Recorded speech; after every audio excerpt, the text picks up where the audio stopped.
Last week we had a look at our database and its health and how to report on that information.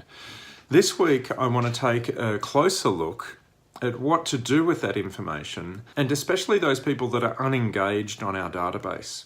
See, if we keep emailing the unengaged people on our database, it does us a big disservice. It affects our deliverability long term, and that's a big problem when we're emailing in our business. Each time we email someone on the email, the hosts say Google, Hotmail, BigPond and the like. And if that person that we email doesn't engage, it gets noticed. Okay. Then when that person hasn't engaged enough or a few times or enough times, whatever their algorithm is, it goes into the spam folder. Then what happens is if enough people don't engage with our emails, then the same process, then everything goes into the spam. Not just the people that we're emailing that aren't engaging, but everyone coming in new from there as well. So as a first point of call, we need to keep people engaged. But as a second point of call, we need to know where to go and find those people that aren't engaged and be able to control whether we're emailing them or not, so that them not engaging doesn't affect our deliverability and our domain's reputation. Let's go and take a look.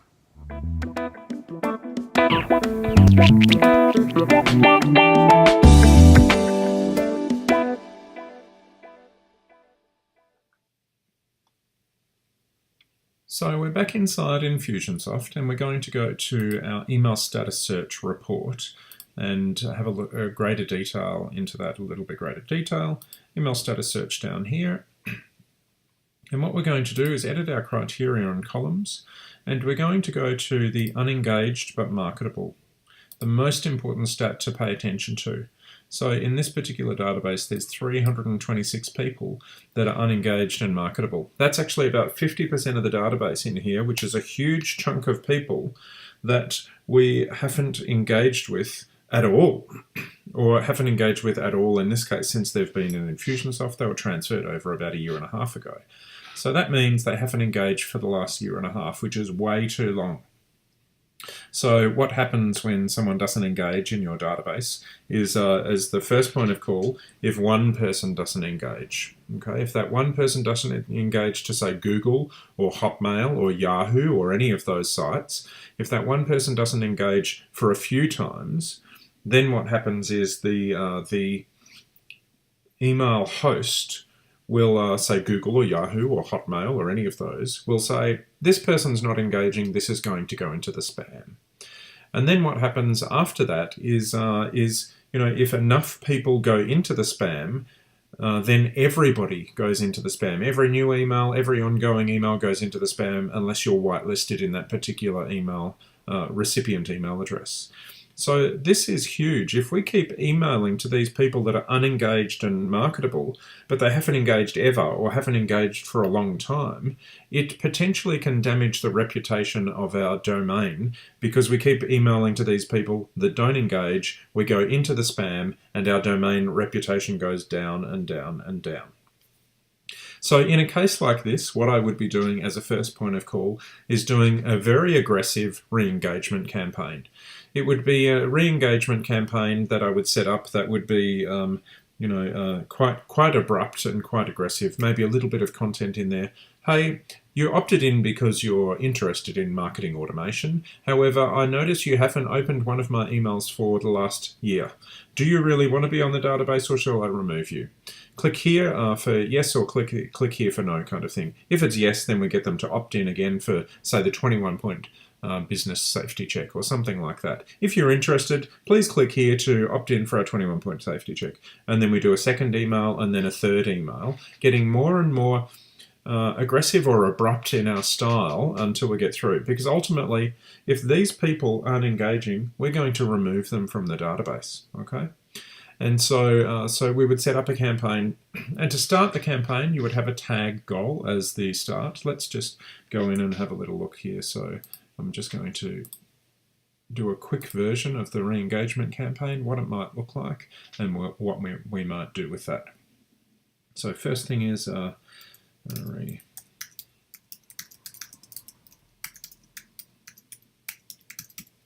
re-engagement for unengaged, and so we'd have a start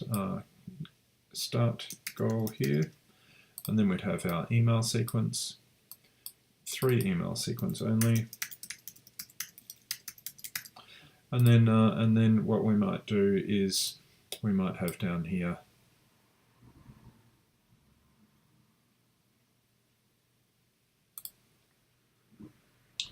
and that's pretty much what it would look like. And so we'd have email 1 and then a time delay, and then email 2 and then a time delay, and then email 3. And so then what we need some way of removing them, and it might be the landing page for the 21-point business check, although I know I've got that in another campaign. So it might be the tag that they get when they opt into that or something like that to end this, so that we don't keep following up with them if they opt back in again. And the reason why we want them to opt back in again here is because if they haven't engaged for so long, we want them to take a little bit of extra action rather than just clicking. We want them to actually go and put their details in to show that they really do want this information from us. And then once this campaign is run, just say this runs over 3 email sequence, say 2 days and 2 days in between. So that's like 5. What is that? Today, and then 2 days is 2 days, and then 4 days, and potentially give them a little bit of time. So after 6 or 7 days of starting this campaign, then I would go back in and I would update these guys to have the do not broadcast tag.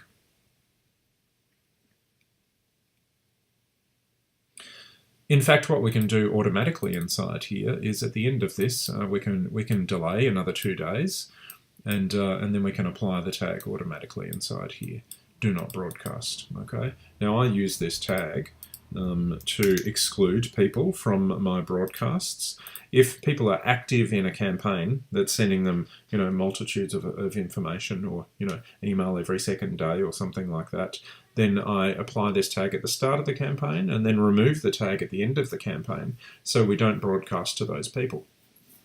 And we don't overwhelm them with information that's not related. But in this case, what I would do is I would apply the do not broadcast tag here, and then I would apply a note to say, not an email, apply a note in here to say, do not broadcast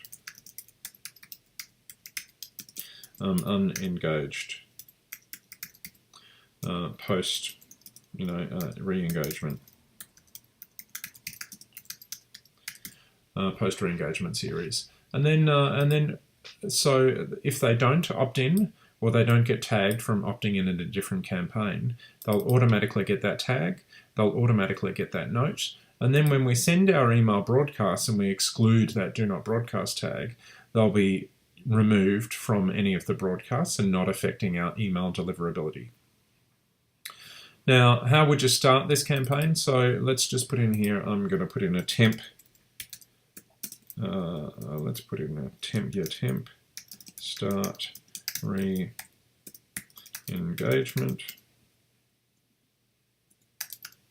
So we'll pop that one into there, and we'll pop that in, and then so that tag temp start re-engagement is the tag that we would apply, and of course we finish off the campaign before we apply it and publish it.